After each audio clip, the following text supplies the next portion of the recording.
في 1930 في مصر، وبالضبط واحد المدينه سميتها الاسكندريه، كان واحد النهار واحد الجارديني خدام كيسقي الجرده، شويه غادي يشم واحد الرائحه اللي هي خايبه ومجهده بزاف، بحال الريحه ديال شي جيفه. بقى داك الجارديني تابع الريحه، وهو كيقرب الريحه كتزيد تجهد. هاد الجرده كانت قريبه لواحد المقبره. بقى الجارديني غادي لجهه المقبره على اساس ان هاد الريحه ديال شي حيوان، المهم خصو يحيدو من تما. ملي قرب لواحد الشجره غادي يبان ليه واحد الراس ديال واحد البنت مقطوع ومرمي تحت ديك الشجره. الجارديني رجع كيجري وجمع شي وحدين من الناس اللي كاينين تما في المنطقه، وجاو يشوفوا هاد الكارثه اللي اول مره غادي توقع في الحي ديالهم. مشاو شي وحدين منهم يعلموا البوليس، وجاو البوليس لعين المكان وبدا التحقيق ديالهم في هاد الجريمه. البوليس لقاو على بعد 30 متر تقريبا من الراس الجسد ديال ديك البنت اللي كان مرمي ورا السور ديال المقبره. ديك الساعات الجثه بدات تقريبا كتحلل، وكانت الريحه ديالها مجهده بزاف. الشرطه غادي تلاحظ واحد الوشام كاين في الوجه ديال الضحيه، وقالوا ربما هاد البنت هذه تكون من واحد المنطقه كيقولوا ليها الصعيد. من بعد التشريح الطبي غيعرفوا باللي الضحيه في العشرينات من عمرها. هنا البوليس صور الراس ونشروا في المدينه والمناطق اللي قريبه منها على اساس يتعرف شي واحد على هاد البنت. داز السيمانه 15 يوم شهر ومازال القضيه ما فيهاش شي حاجه جديده. المحقق المسؤول على القضيه قال نشوف المحافظات اللي قريبه ربما يكون عندهم شي بلاغ على شي حاله ديال اختفاء او شي حاجه اللي تفيدهم. وفعلا غادي يلقاو واحد 3 ديال الخوت كانوا داروا واحد البلاغ باختفاء الاخت ديالهم تقريبا شي شهر، وهي نفس المده اللي لقاو فيها الجثه. هاد الخوت كان سميتهم عيد، عبد الجليل وعبد الرحمن. غتستدعيهم الشرطه وغادي يسولوهم على اختهم. هنا غيقولوا في التحقيق انهم كانوا مقاطعين اختهم حيت اختارت الطريق ديال الدعاره.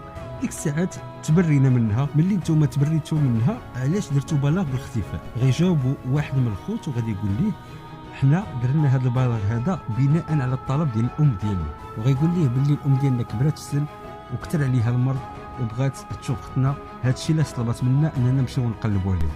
وغيقول ليه كذلك باللي حنا اصلا كنا عارفينها في الخدامه، وهذا البلاغ اللي كنا درنا ديال الاختفاء درناه ملي شفنا الاخت ديالنا ما بقاش كتمشي للخدمه ديالها. المحقق غادي يدخل الشك في هذه الهضره هذه، ولكن غادي يدوزها وغيقول لهم غادي نوريكم هاد التصويره وغتقولوا لي واش هذه هي اختكم. ولما غادي يوريهم التصويره واحد بواحد كلهم غادي ينفيو وغيقولوا لي هذه ماشي اختنا. المحقق غادي يتزاد عنده الشك وغيولي 100% وغيقول هادو هما اللي قتلوا اختهم باش يغسلوا العار. غادي يقول لهم المحقق باللي هذه اللي في التصويره هي اختكم، والسبب اللي خلاكم تنكروا غادي نعرفوا. غيحبسهم التحقيق، ولكن بعد يومين غادي تبان اختهم فعلا اللي كانت اختفات، وغيتبين ان هاد الخوت ما عندهم حتى علاقه بالجريمه. الامور زادت تعقدت اكثر والتحقيقات ولات صعيبه. الشرطه غادي تحير في هذه الجريمه ما غتعرفهاش واش جريمه ديال غسل العار او لا قتل مع سبق الاصرار والترصد. وهنا المحقق غادي يعاود يشد دوك التصاور وغينشرهم في جميع المحافظات ديال مصر. ومن بعد سيمانه غادي يجي واحد للشرطه وغيقول لهم هاد البنت الا كانت هي فانا كنعرفها. غيقول لهم هاد البنت سميتها غنيمه من صايد، انا كنت جارهم وكنعرف عائلتها كامل. المحقق غادي يستغرب كيفاش ان هاد البنت هذه من الصعيد وغادي يلقاوها مقتوله في اسكندريه اللي كتبعد على الصعيد تقريبا بواحد 500 كيلومتر.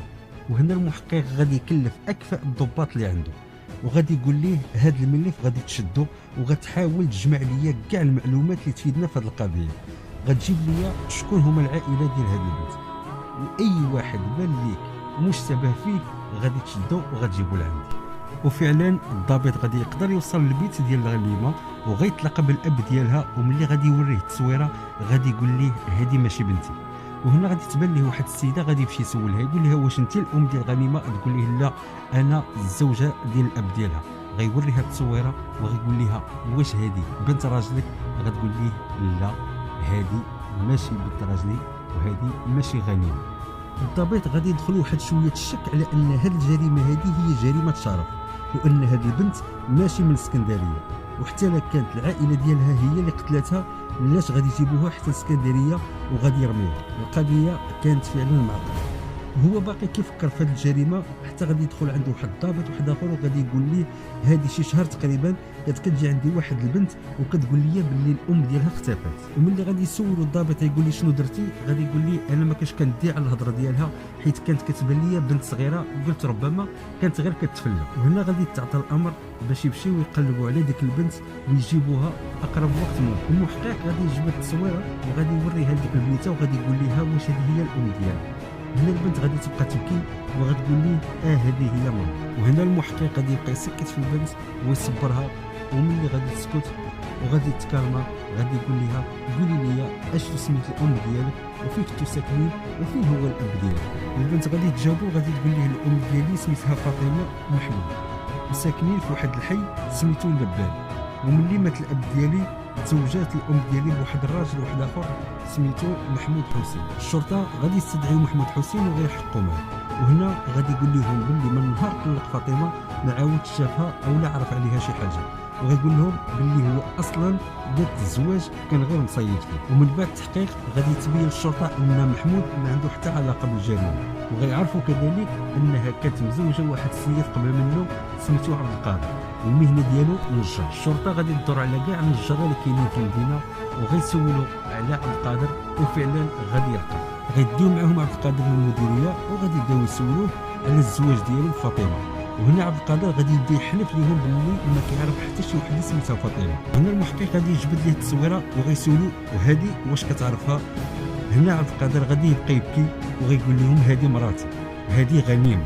الشرطه غادي يسولوه كيفاش غنيمه، غيقول لهم هذه الزوجه ديالي غنيمه وهي من الصعيد.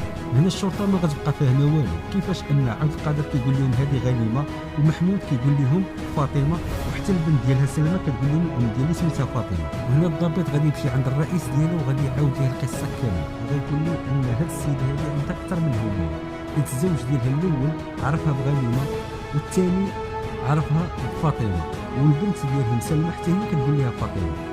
هنا المحقق غادي يبقى يفكر مزيان وغيقول لهم ماشي بعيد ان هاد السيده هذه الاسم ديالها هو سلمى. وهاد المره غادي يجيبوا الاب ديال غنيمه من الصعيد وغيعاود المحقق يسولو على بنته، وهو كيقول باللي ما عرفش فينا هي، وهذيك اللي في التصويره ماشي بنته. الشرطه غيشوفوا تيعياو وغيسجلوا القضيه ضد نجوم.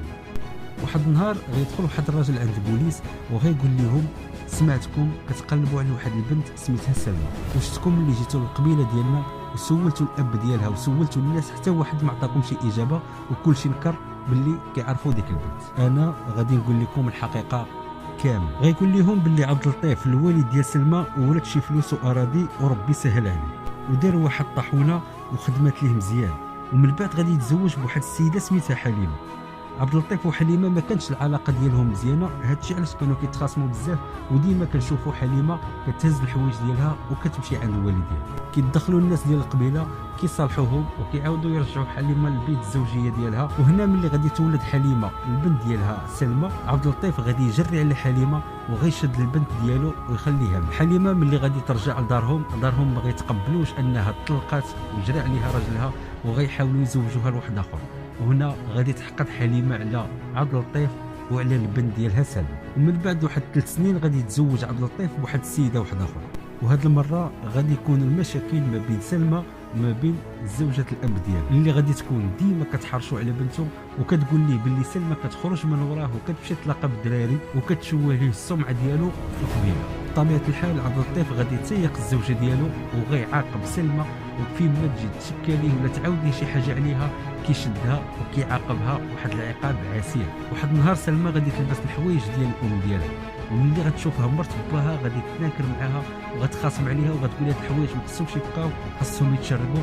وهنا سلمى باش تتفادى المشاكل غادي تخرج وغتهرب وغتمشي للمطحنه ديال باها فواحد البلاصه اللي ما كتكونش عامره بزاف، وغتجلس تما وغتبقى تبكي. وغيقول الشرطه انا كنت عساس في ديك الطاحونه وانا كندور كنسمع الصوت ديال شي بنت كتبكي، وملي مشيت نشوف شنو واقع كنتفاجئ بنت عبد اللطيف هي اللي كتجالسه كتبكي. في الاول ملي شافني خافت، من بعد بقيت كنهضر معاها وقلت لها واش واقع عليك، واش كتبكي، شكون اللي خلاك تخرجي من الدار، واش كديري هنايا؟ هنا البنت بقات كتعاود ليا وكتزيد تبكي وقالت لي باللي مرت باها ديما كتحرش عليها عبد اللطيف وديما كيضربها وكيعنفها. هادشي علاش هربات وجات للطاحونه باش تبقى بوحدها وتنقص من المشكل. وغيقول لهم بقيت كنصبر فيها حتى سكتات وقلت لها خصك دابا ترجعي للدار باش ما يرجعش الاب ديالك وما يلقاكش. وفعلا داكشي اللي دارت، وتوعدنا على اننا غنتلاقاو مره اخرى في نفس البلاصه. وغيقول لهم الراجل من بعد اللقاءات كثيره اللي كانت بيناتنا غتولد واحد العلاقه وغيوقع داكشي اللي وقع. واحد النهار غادي يشوفهم واحد خدام في الطاحونه وغيمشي يقولها لعبد اللطيف، غيقول ليه بلي هاد السيد هذا وبنتك راهم في علاقه. هنا عبد اللطيف غادي يجري على هذا الخدام وغيشد بنته وغادي يعاقبها وغيحبسها في الدار وغيمنع عليها الخروج بصفه نهائيه. بطبيعه الحال الهضره كانت كدور في الطاحونه ما بين الخدام. وهنا هذاك السيد اللي جا خدام في بلاصتو غيخرج اشاعه وغيقول بلي بنت عبد اللطيف كتجي عنده في الطاحونه. من بعد غادي تخرج الهضره وغتسمع في القبيله كامله. وهنا الناس ديال القبيله ما غيبقاوش يمشيو عند عبد اللطيف للطاحونه ديالو، حيت كانت عندهم المساله ديال الشرف والسمعه فوق كل شيء. من بعد غادي يقولوا الناس ديال القبيله لعبد اللطيف باللي حتى واحد ما غيبقى يتعامل معاه او لا يتكلم معاه. وغيقولوا ليه باللي بنتك شوهات السمعه ديالك ودارت واحد الفعل اللي ما قدرت حتى بنت من بلادنا ديرو. عبد اللطيف غادي يبقى يدافع على بنته وغيقول لهم هذه غير اشاعات وبنتي اشرف من الشرف. وهنا غادي يتفقوا الناس القبيله مع عبد اللطيف باللي غادي يجيبوا شي امراه تكون من المعرفه ديالو وغتقلب البنت وتعطيهم الخبار ديالو. وفعلا داكشي اللي كان، وجات الام ديال سلمى اللي هي حليمه ودخلت وقلبتها. ومن بعد ملي خرجات قالت لعبد اللطيف باللي سلمى ماشي بنت. الفضيحه غادي تكبر وغتولي من اشاعه الحقيقه وعلى مسامع ديال كاع الناس ديال القبيله. ومن بعد مده عبد اللطيف غادي يسد الطاحونه ديالو حيت ما غتبقاش خدام، وغادي يشد سلمى وغيديها يحبسها في ديك الطاحونه وغيولي يجيب ليها الماكله ديالها 2 مرات في النهار. من بعد واحد المده غادي يمرض عبد اللطيف وغادي تكلف الزوجه ديالو وهي اللي غتولي دير الماكله لسلمى. وكانت هذه فرصه بالنسبه ليها باش تنتقم من سلمى. الزوجه ديال عبد اللطيف ما كانتش كدير الماكله لسلمى وكانت كتجوعها بالايام. وغيقول الشرطه باللي في ديك الوقيته الضمير ديالو كان كيأنب، حتى لواحد النهار غادي يقرر باش يهرب سلمى من تما. وبحكم انه كان خدام في ديك الطاحونه كان عارف كاع المداخل والمخارج ديالها، وفعلا غادي يقدر يمشي يخرج سلمى وغيقول لهم باللي كان هذاك هو اخر النهار. ومن تما انقطعت العلاقه ديالو ما بينه وبينه. بالضبط غادي يتاكد باللي هذه الجريمه هذه ما عندهاش علاقه بالعائله ديال سلمى. وهنا غادي يعاود يستدعي الاب ديال سلمى وغادي يجبد ليه التصويره ويقول ليه هذه هي بنتك سلمى. الاب غادي يبقى ساكت واحد الوقيته، غادي يقول ليه هذه هي بنتي سلمى. واحد النهار خلات واحد السيده في الربعينات عند المفتش وقالت ليه انا كنعرف ديك فاطمه اللي كتقلبوا عليها. غادي تقول للمفتش فاطمه جات عندنا في واحد الليله وانا ملي شفتها مدايره النقاب كنت باغا نعرف السر اللي ورا هاد البنت هذه. غتقول لي القصه ديالها وكيفاش هربت من دارهم من الصعيد حتى الاسكندريه. تعرفت على واحد النجار سميتو عبد القادر وتزوجات به. وعبد القادر ما كانش عنده فكره على ان فاطمه كانت خدامه معنا في الكباري. غادي تزوج به وغتمشي تعيش معاه، وكانت مره كتجي كطل علينا في الكباري. ومن بعد ما ولدات البنت ديالها سلمى غادي تقرر انها تطلق بعد عبد القادر، وغادي تقول للشرطه باللي عبد القادر كان كيرفض انه يطلقها. هادشي علاش هزات البنت ديالها وهربات ورجعت عندنا للكباري. وفي هاد اللحظه باش ما يلقاهاش عبد القادر غادي تزور الهويه ديالها وغتسمي راسها فاطمه.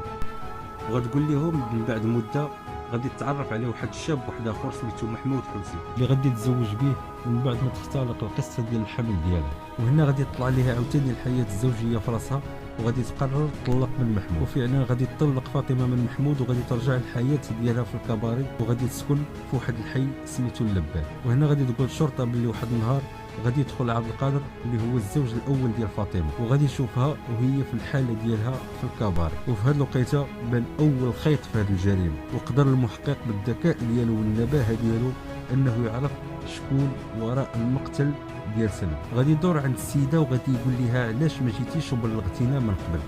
هنا غادي تجاوبو وغادي تقول ليه باللي كنت خايفه لا نتورط في هذه القضيه هذه ونعاود هذه القصه هذه وحتى واحد ما يصدقني ونولي مسجون. وغتعاود الشرطه تجي لعبد القادر من جديد وتعاود التحقيق معاه، ولكن هذه المره تحت واحد الضغط كبير. وغيقول ليه المحقق شوف انت هو المتهم الاول والاخير في هذه القضيه هذه، فاحسن ليك اعترف لينا وقول لنا الحقيقه كامله او لا غادي نجبدوها منك بالطريقه ديالك. هنا عبد القادر غادي يقول لهم انا اللي قتلتها. والسبب اللي خلاه يقتلها هو انها كتمزاد على الذمه ديالو، وباللي كذبات عليه وقالت ليه كانت مزوجه واخترقات ليه واحد القصه. المهم دخلت ليه بزاف ديال الشكوك لدرجه انه ولا يشك ان ديك البنت راها بنته. والوقت اللي شافها في الكباري قرر انه يصفيها ليها. واحد النهار غادي يتسناها قدام الباب ديال الكباري وغادي يجرها بديك الجرده على اساس انه غادي يتكلم معها، ثم غادي يصفيها ليها وغيمشي بحال. لنا الاخوان القصه ديال اليوم سالات، ويعجبكم المحتوى ما تنساوش تابوناو، والسلام عليكم.